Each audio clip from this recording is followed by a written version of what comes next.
Oh, hey guys, how about that? The Mulch Bandit. Man, this guy was playing hardball.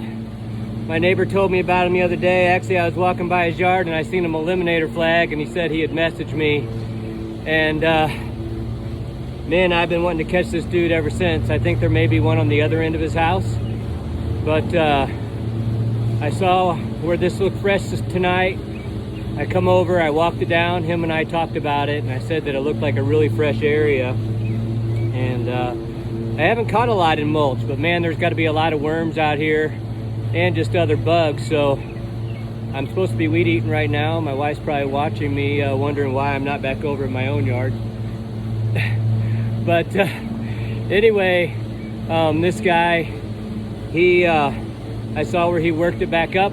I had set my watch to go off in 30 minutes. My watch went off, but my weed eater had broke down, and I was working on that with my neighbor.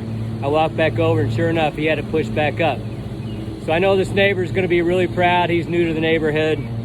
So here we go. God bless you all from the MOLiminator.